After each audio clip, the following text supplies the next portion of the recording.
Grimwick's senses came back slowly. As his mind swirled out of the darkness, he noticed his body felt heavier, not like his shadow form, but something real, something mortal. He was either dead, or he actually managed to enter another world. Without stirring, he opened his eyes slightly, just enough to peer out, but not so much as to peer awake. Encompassing his entire view was a large, fleshy-looking creature. Grimwick didn't flinch, but kept his eyes trained on the creature who towered over him. The creature was certainly of another world. Grimwick was trying to place it. It had fat, pudgy cheeks and unkempt hair, but he was huge. He must be a giant. What an excellent first world to conquer. Giants were so helpful, capable of both offense and defensive skills. They could construct large and imposing fortresses. They could carry weaponry across borders. This was indeed his lucky day. The giant seemed to be a bit on the young side, but Grimwick could work with that. Seeing no others around it, it was certain that this was the giant who summoned him. A magical giant, then. Such a rare find. Grimwick really scored the jackpot. If he could enslave this world, he would have an unstoppable legion. Grimwick opened both eyes and sat up slowly. The alarmed giant fell back onto his butt, and Grimwick's new body shook with the ground. He now had the giant's undivided attention. He must say something eloquent. In his deepest voice he said, "Dear giant, I am Grimwick the Conqueror. Together you and I can rule this world." The giant interrupted. Rule the world? Grimwick stammered. "Yes, you summoned a demon, and I can get you whatever you want. Whatever you want.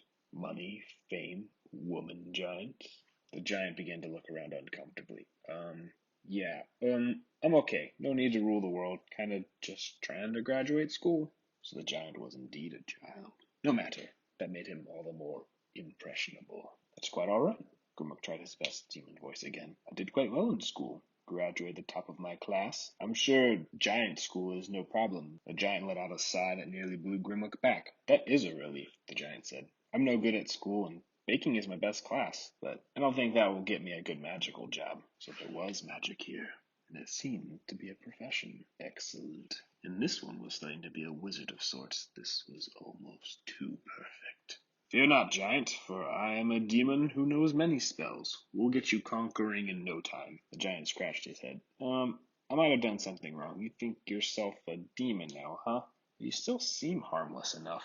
Harmless? Did the child just think Grimwick was harmless? Grimwick sat up straighter. "Dear boy, I am not harmless. I'm indeed very scary and very powerful. Witness!" Grimwick twisted his hands to generate a tornado of fire and howling wind. Grimwick strained and strained, trying to push the magic to his hands, but no fire erupted from his hands, no wind, just one single spark that died out onto the stone floor. The giant clapped like an idiot. "Whoa, that was impressive, especially for a cat." Cat. The word hung in Grimwick's mind, a feline creature found throughout many realms, particular use for domestic homes as pets. Primary duties include eating rats, scratching furniture, and being apathetic. Just like that, Grimwick's expectations suddenly changed. What if this boy was no giant, just a stupid schoolboy, a stupid mage at that? Grimwick looked down at his claws and caught a glimpse of his tail. He touched his face and his teeth. Grimwick always wanted fangs and claws, but he assumed that they would be in a creature's body who was not subject to domestic servitude. "Tell me, boy." Grimwick's body shook, and the giant paused. "Are you a giant?"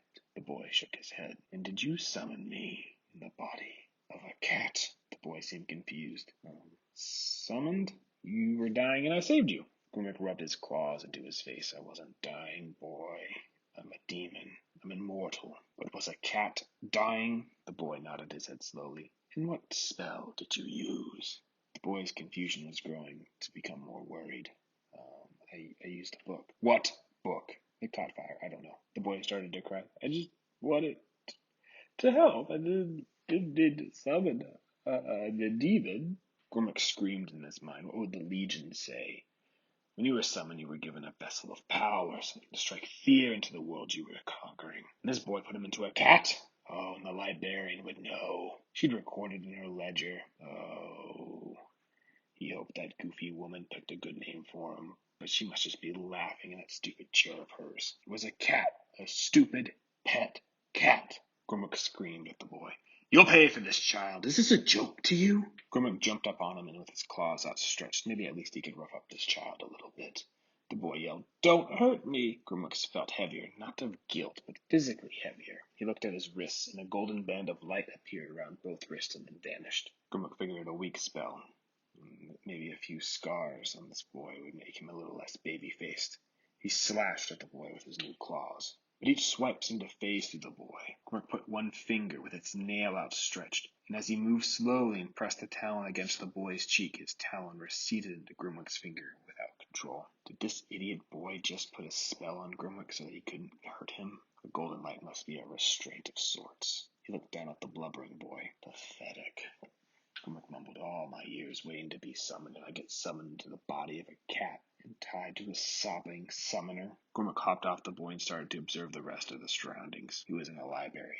As if the joke kept growing. He spent the last remembrance of his life in a library. He didn't intend to be trapped in another. If this was indeed a magical school, all Grimwick needed was another host, and he could remain here. Besides, what magical student wouldn't want a powerful demon? He made it to the first row of books, and gravity pulled him in a new way. Not from his new body, but rather pulled him from his backside. And then the same golden light wrapped his entire body, and when he opened his eyes, he was back on top of the boy.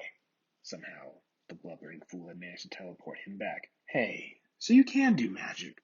The boy started to cry again. "It wasn't me." Grimwick tried again and was pulled back when he reached the same point in the library. They must be magically tethered together. The range should be much larger. Demons should be able to operate great distance from their summoners. This was barely 30 paces. This boy must be so weak. Grimwick looked at the boy again. He was very large. He guessed that he needed 7 of these crude cat bodies stacked on top of each other to be eye level with the boy. This boy should be intimidating. He just sat there and looked like a cake with legs. "Why summon me here if you have no intention of power?" Grimwick said angrily. "I just wanted to help. I said I was sorry." "Sorry? Oh, no, boy. Don't get off that easy. I want a new host, one with more power and drive. I've waited too long, cooked up in the library to be anything else." I don't. Why would you summon a demon if you're not planning on using it?" Grimwick said, and a new voice came from behind. "That is my question. Exactly. Why summon a demon, Mr. Soot?" Grimwick knew power, and this one's voice seemed to have it in every crackle. "Do you have anything to say, or is the expression true? Cat scotch your tongue. And you, cat, why are you here? Like I'd tell you. Now die!" Grimwick put his hands together to create a flamethrower, but all that came out was one spark. My demons have gotten weaker. Before Grimwick could react, he crumbled to the ground. It was like being buried underneath rocks. Grimwick's body cracked, and he could feel his new body flattening. What power was this? Was she manipulating gravity? She didn't even move. All Grimwick could see was her foot and the stone floor of his body being driven into it. "Stop!" the boy yelled, and the pressure stopped. When Grimwick looked up, the boy was on all fours and shaking from the gravitational pressure. Somehow he was blocking the spell with his own body. "Please, stop!" The boy winced. Vyne waved her hand, and the boy rolled over, out of breath, but not under the same pressure he was a moment before. "I'll give you one reprieve, Mr. Soot. Why did you summon a demon?" Norbert sat up. "I thought the cat was hurt, and—" "Wrong!" The boy stuttered. I tried to find help. There was no other way." "Wrong!" The boy hung his head. His messy hair covered his eyes. He said something barely audible, but Grimwick heard it. But maybe the teacher had not. "I wanted a friend." He regained his voice, but tears dripped from his face. "I didn't expect it to be a demon, but with how the book felt, it was like a fairy tale, right? I thought it would be a fairy or a spirit animal." "Well, this is no fairy tale, Mr. Soot. This is something very, very different. Fairies and spirits are not summoned by demonic books. They are good-natured creatures, and they wouldn't hide their intentions by preying on the weak." "Grimwick's not like that," the boy defended. The professor raised her eyebrow. "Oh, really, cat? What is it that you want?" Now that Grimwick knew that the boy had a pathetic intention, he could run with it, so Grimwick lied. "To be his friend." "Wrong." "To help him get stronger." "Wrong." The professor opened her hand, showing a seal tattoo on her palm. "All wrong. Now, cat, next time you speak, you give me the correct answer. If not, I'll blow you back to whatever dimension you crawled out of. I've killed many demons, monsters, and evil beings in my life. I'm giving you the chance, because of all that I've met. You are by far the weakest. The weakest? Grimwick. How dare she? Who was she to say such things? Needless to say, Grimwick lost his temper. You think I'm weak? Grimwick exclaimed. I'm the strongest in my class. I know more spells than your entire realm put together, which is precisely why I will be the one who rules it. The professor closed her hand and offered a smile. See, Mr. Soot, demons only care about one thing. Themselves. Now, Mr. Soot, would you like me to obliterate him? The professor opened her hand again and faced it towards the demon. Grimwick tensed his body. This professor was something else. She couldn't have faced other demons, right? This was a new world, unless was this world so strong they actually have stopped other demonic invasions? And her eyes were so cold. A small smile crept upon her stoic face, like she'd enjoy blowing him away or crushing him to death. If he ran, he'd just be teleported back to this stupid boy. She'd love that even more. Better just to take it and have it be ended with. Well, Mr. Soot, demons are a fickle thing. The boy said nothing, and her hand glowed in a blue light, and her smile became wider. The light, too, became brighter, and Grimwick closed his eyes and turned his head. The light was so strong it pierced his eyelids. Then darkness filled his vision. Grimwick opened his eyes and he looked down. He still had his paws. He looked up. There was a large figure now standing between him and the professor. Don't kill him. Please, the boy said. Please move aside, Mr. Soot. This might cause a minor burn as I sever your connection, but it'll be over soon. I won't move. Oh, really? But you're trembling. My spell should have no problem piercing you and this creature, and yet you stand there? The blubbering boy didn't move. He just stood there, arms outstretched. From Grimwick's view, he couldn't even see the professor. The boy was too fat. But is he really trying to protect him? No one had ever tried to defend Grimwick before. And from someone so weak, it almost made Grimwick angrier. He didn't need to be protected. This boy was going to die for him. Maybe in the chaos he could scurry and find a new host. Last warning, Mr. Soot. Move, or I'll have to hurt you too. The boy didn't move, and Grimwick waited for the exact moment to run. Last chance. The boy didn't move, and then the room went silent, and the blue light washed over everything. When Grimwick opened his eyes, he thought he'd see the old obsidian of the Brimstone Library. Instead, he was still in the blubbering boy's realm, and he was floating above him now, and he could feel his fur being pulled. He wasn't dead after all, but he kind of wished he was, for the teacher was holding him by the fur of the back of his neck. Grimwick scratched at her, but her hand was far out of reach. She tightened her grip, pulling out more of his hair. I'm not sure if you are clever or stupid, Mr. Soot. I always pegged you as the latter. But standing there ready to die for this creature, I must ask, why stand in front of this demon? He was most likely planning on how he was going to escape after you died. The boy turned, still confused. It seemed like the right thing to do. He was defenseless, and I couldn't just let you kill him. Grimwick's body was turned from the boy back to the teacher. That smile crept back upon her face, the same one she had just before she was going to blow him away. And you, cat. Another question. Answer honestly, or I will burn you in my hand right now. Mr. Soot would not be able to do anything now for you except watch your discolored body burn. Grimwick wondered what she was going to ask. Grimwick was never good at being one of those demons who could lie. He wore his colors on his sleeve, sometimes too proudly. When Mr. Soot was prepared to die for you, did you think to yourself, how can I help him, or how can I escape? She knew the answer. Grimwick knew the answer. This was so his naive summoner could hear it. Even though they just met, Grimwick could tell this boy was so naive to the world around him, wanting to see how it all should be and not how it really is. Grimwick had no intent on saving this boy, nor does he still. Escape, Grimwick said coldly. Her smile cracked wider. See, Mr. Soot, monsters only think of themselves. How would you feel if you had died for this creature? She turned Grimwick's body back so he was facing the deflated boy. Well, Mr. Soot, how would you feel looking down from whatever serene afterlife you hope to find yourself in, only to find this creature was loose in your world, causing harm? The boy looked up to both of them. I still think he should have had the chance. Grimwick felt his body lower.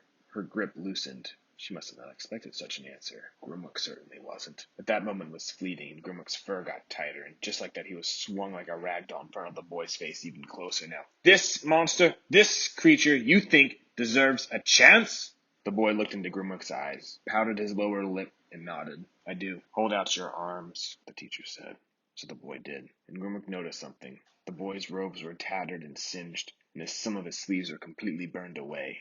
He had burn marks all over his forearms. Grimwick felt himself being lowered into them. Like a fly trap, the boy's arms embraced Grimwick and crushed him against his body. Grimwick wanted to protest, but this might be his only opportunity to live another day. The teacher looked back down at them. Fine, he can live. For now, but not without some form of punishment.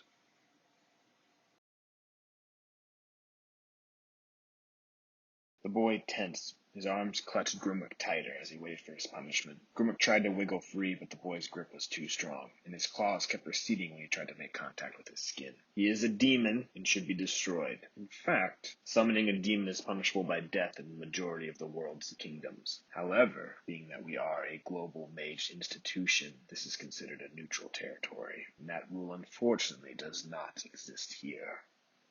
But it is my duty as a teacher to protect the students of this school. So if this cat endangers any student, I will not hesitate to obliterate him. The stare was now focused into Grimwick's eyes, and by all students, that includes Mr. Soot Cat. Do I make myself clear? That might be hard, especially if all the students at this school are as weak as this one. He might even hurt himself going down the stairs. I will consider that point, but I can guarantee you, all the students at this school are far more advanced than Mr. Soot. In fact, Mr. Soot is considered to be the bottom of his class, and I've even seen better classes. I tensed again this time, but more out of disappointment it felt. Grimwick scoffed. Could he really be tied to such a weakling? But if there were others in this school, maybe he could change hosts, and then he could rule this world. Now, for you, Mr. Soot, I'll be giving you detention. That is fair. I wasn't finished. You'll have detention every night of this remaining semester, weekends included. You'll eat your supper promptly and be at my office by 7, and you will be released at midnight, assuming you did the assigned tasks. Failure to meet my expectations will result in you staying here during winter break till all is completed. Every night? The boy pleaded. How will I study? I'm not that good of a student. I'll fail my classes. I'll be expelled. When Grimwick looked towards the professor, she had that same smile again. It was subtle, but it was there. That is precisely the point, Mr. Soot. As laissez-faire as our school is, and as much freedom as the students and professors are given to teach and to learn, there's only really one way to be expelled from here, and that is to have a failing grade. And you aren't too far away from that now. I suspect not being able to study, or relax, or sleep will all but ensure your expulsion. That's not fair, the boy whined. I think that is perfectly fair, Mr. Soot. If I recall, you were the one who summoned a demon, and in almost anywhere else in the world would have brought a horrible end not only to your cat, but to you. At best, you'd be in prison. I think I'm being more than generous with this current arrangement. But something still bothered Grimwick, he thought. This teacher was right. She was clearly powerful enough just to obliterate them now. She certainly could. There must be another reason why she wasn't. And if he could find that, maybe they'd have a chance. Maybe just not to get killed right now, but later too. Why not just kill us now? Grimwick asked. Did the cat say something? Yeah, I did. Or are you going deaf, you old hag? What did you say? I said, why not kill us now? You could. The professor pondered her answer for a moment and then spoke. Well, cat, if you were listening. Earlier I said I have the duty to protect all the students, which means I can't go causing significant bodily harm to them. I am one who takes my duties as an educator very seriously. However, if Mr. Soot was not a student, and her smile returned, I'd be free to inflict whatever punishment I'd see fit, and I have some rather good ideas that would be frowned upon if I did them now. Does that answer your question? Grimwick knew demons like her. They sought positions of power so they could just torment those who fell under their domain. And right now, he did. And he didn't like it. Well, we'll show you then. Blubber Boy here will be the top of his class by the end of the semester, and then we'll see what you can do. The professor laughed. At first, it was just a ha, but then soon it turned into a full laughter. It was very eerie for someone such as her. She recovered slowly. I doubt that very much. But I will give you credit, Mr. Soot. I would have never pegged you as being one able to summon anything, let alone a demon.